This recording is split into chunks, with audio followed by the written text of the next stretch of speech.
Allah Subhanahu wa Ta'ala mewajibkan kita di bulan suci Ramadan untuk menunaikan zakat fitrah. Zakat fitrah adalah ungkapan bahwasanya kita nggak pelit, kita nggak bakhil dengan rezeki yang telah Allah berikan kepada kita. Assalamualaikum warahmatullahi wabarakatuh. Alhamdulillahilladzi tatimmu shalihat wa salatu wassalamu ala sayyidis sadat wa imamil bahiyat wa ala alihi wa sahbihi amma ba'd. Alhamdulillah atas ungkapan rasa syukur kita kepada Allah Subhanahu wa Ta'ala yang telah mencurahkan, memberikan kepada kita akan jutaan nikmatnya, dan yang bahkan Allah umpamakan di dalam firman-Nya, wa in ta'uddu ni'matallahi la tuhsuha. Jikalau kalian menghitung kenikmatan yang aku berikan kepada Allah, la tuhsuha, kalian gak bakal mampu menghitungnya. An Abi Abdurrahman Abdullah ibn Umar ibn al-Khattab radhiyallahu anhu sami'tu Rasulullah yaqul bunil islamu ala khamsin syahadati alla ilaha illallah wa anna muhammadar rasulullah wa iqamis shalah wa ita'iz zakah wa shaumi ramadana wa hajjil baiti man istata'a ilaihi sabila. Dari sahabat Ibnu Umar radhiyallahu anhuma qala sami'tu Rasulullah, beliau suatu ketika pernah mendengar sabda Nabi SAW, bunil islamu ala khamsin, dibangunnya Islam atas melalui 5 hal, yaitu syahadati alla ilaha illallah, yaitu pensaksian bahwasanya tiada Tuhan selain Allah, wa anna Muhammadar Rasulullah, dan bahwasanya Nabi Muhammad adalah utusan Allah, wa iqamis shalah, dan menegakkan shalah, wa ita'iz zakah, dan menunaikan zakat, yaitu telah sebulan lamanya kita memberikan kesanggupan dalam bentuk tenaga, kita bangun lebih awal, kita siangnya melakukan ibadah puasa, di malamnya lanjut lagi melakukan sholat tarawih, dan sebagian dilanjutkan tadarusan di masjid, musola ataupun pondok pesantren. Dan gak hanya sampai situ, Allah Subhanahu wa Ta'ala mewajibkan kita di bulan suci Ramadan untuk menunaikan zakat fitrah. Zakat fitrah adalah ungkapan bahwasanya kita nggak pelit, kita nggak bakhil dengan rezeki yang telah Allah berikan kepada kita. Karena Allah nyatakan di dalam firman-Nya, wa mayyuqashuhan nafsihi faulaika humul muflihun. Siapa yang terjaga daripada sifat bakhil ataupun sifat pelit, sifat kikir, maka itulah orang yang beruntung di sisi Allah Subhanahu wa Ta'ala kelak di yaumil qiyamah. Dan ketika kita masuk masjid, doa yang kita baca adalah Allahumma ftahli abwaaba rahmatik, ya Allah bukakanlah akan pintu rahmatmu. Karena masjid adalah tempatnya rahmat Allah, maka kita minta untuk dibukakan akan pintu rahmatnya. Dan ketika kita keluar masjid, doa yang kita baca adalah Allahumma ftahli abwaaba fadlik, ya Allah bukakanlah akan pintu rezekimu, bukakanlah akan pintu anugerahmu, bukakanlah akan pintu karuniamu. Karena Allah menyatakan di dalam firman-Nya, fa idza qudiyatus shalah, apabila sholat telah selesai dilakukan, kata Allah, fantasyiru fil ardi, maka bertebalah kalian di atas muka bumi, waftagu min fadlillah, cari rezeki Allah, cari karunia Allah, ihtiyar, melakukan usaha, kata Allah, tingkatkan ekonomi umat, yang pedagang dengan barang dagangannya, yang petani dengan pertaniannya, yang jasa pemikiran dengan pemikiran, semua berperan. Semua itu adalah cara untuk kita mencari rezeki yang halal. Tapi ingat, kita orang Islam mencari rezeki bukan hanya sekedar menumpuk-numpuk harta, tapi gunakanlah sebagian di jalan Allah Subhanahu wa Ta'ala yang kelak akan menolong dia di yaumil qiyamah, dan bahkan dia akan mendapatkan pahala yang berlipat ganda yang Allah umpamakan di dalam firman-Nya, kama habbatin ambatat sab'a sanabil fi kulli sumbilatin mi'ata habbah, seperti pahala menumbuhkan berbagai macam cabang yang dari setiap tambang menumbuhkan akan 700 biji, yaitu akan banyaknya pahala yang akan dia dapatkan. Dan sesungguhnya pahala sedekah yang kita keluarkan ataupun zakat itu sama sekali nggak sebanding dengan jutaan nikmat yang Allah berikan kepada kita. Coba bayangkan bagaimana mata kita, bagaimana telinga kita, bagaimana hidung kita, bagaimana kekuatan kita. Maka banyak di dalam ayatnya Allah menyebutkan afala tatafakkarun, afala tatafakkarun, maka sedekah, zakat yang kita keluarkan itu sama sekali gak sebanding dengan jutaan nikmat yang Allah berikan kepada kita.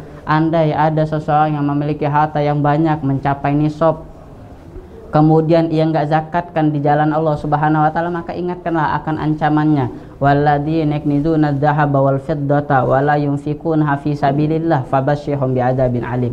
Seseorang yang menumpuk emas, menumpuk perak, menumpuk harta yang berlimpah, yang sudah mencapai nisab, dia tidak zakatkan, maka ingatkan, fabashshirhum bi'adzabin alim, sampaikan kepada mereka dengan azab Allah yang sangat menyakitkan. Harta tersebut kelak di yaumil qiyamah akan dipanaskan, kemudian ditimpakan kepala mereka, ditimpakan ke badan mereka, ditimpakan ke usus mereka. Lalu Allah katakan, inilah harta yang dulu kau tumpuk di dunia, maka rasakanlah dah akibat menumpuk harta, kata Allah. Dan umumnya kita berdoa masalah rezeki, kita minta akan keberkahan, wa barakatan fi rezeki, minta keberkahan dalam rezeki.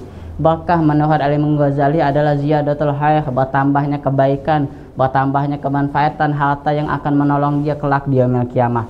Karena idza mata ibnu adam inqata amaluhu, manusia apabila sudah diwafatkan oleh Allah Subhanahu wa taala, inqata amaluhu illa min salasin waladin, illa min salasin shadaqatin jariyatin wa ilmin yuntafa'u bih wa waladin shalin yad'u lahu aw kama qala Nabi sallallahu alaihi wasallam. Karena apabila manusia sudah diwafatkan, sudah dicabut rohnya oleh Allah Subhanahu wa taala, maka amalnya sudah terputus. Yang biasa sebelumnya dia dapat melakukan sholat duha, nggak bisa lagi sholat duha.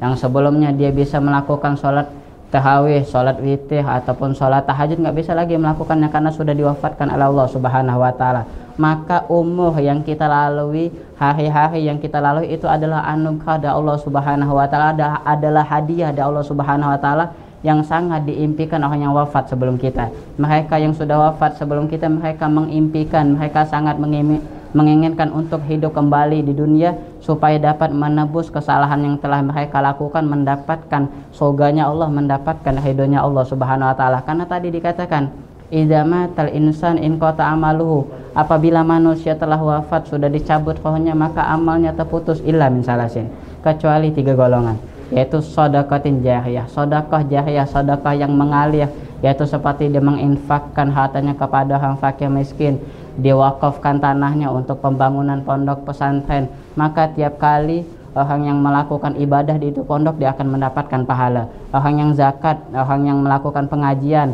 orang yang melakukan majelis salawat di itu pondok, dia akan terus mendapatkan pahala. Yang kedua adalah ilmin yuntafai, ilmu yang bermanfaat, ilmu yang dia sebarluaskan kepada umat, karena adalu ala khairi kafaili. Orang yang melakukan kebaikan itu seperti orang yang menunjukkan kebaikan, itu seperti yang melakukan kebaikan. Dalam artian tiap kali orang yang mengamalkan ilmu yang telah dia sampaikan, dia akan terus mendapatkan pahala walaupun wafatnya ratusan tahun sebelumnya. Dan yang ketiga, yang terakhir adalah wawaladin sholihin yad'u lahu, anak soleh yang senantiasa mendoakan orang tuanya. Maka nih orang tua walaupun sudah wafat sebelumnya, maka akan terus mendapatkan pahala disebabkan keberkahan anak soleh yang senantiasa mendoakan atau mengirimkan fatihah tahlil terhadap orang tuanya. Atau sebaliknya, waliyazubillah, ini anak fasik atau ini anak yang gak soleh, ini khawatir ini anak akan menjadikan bencana atau musibah kepada orang tuanya.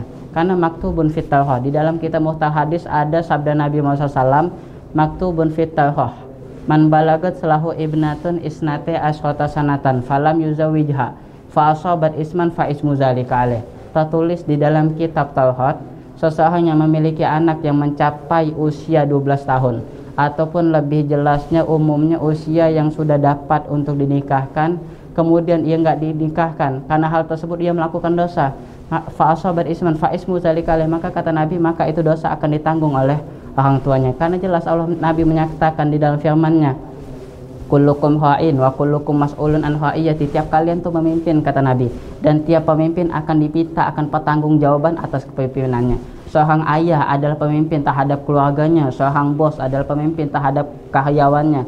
Maka seandainya ada karyawan meninggalkan sholat atas sebab perintah bosnya, maka bosnya pun akan menanggung dosanya.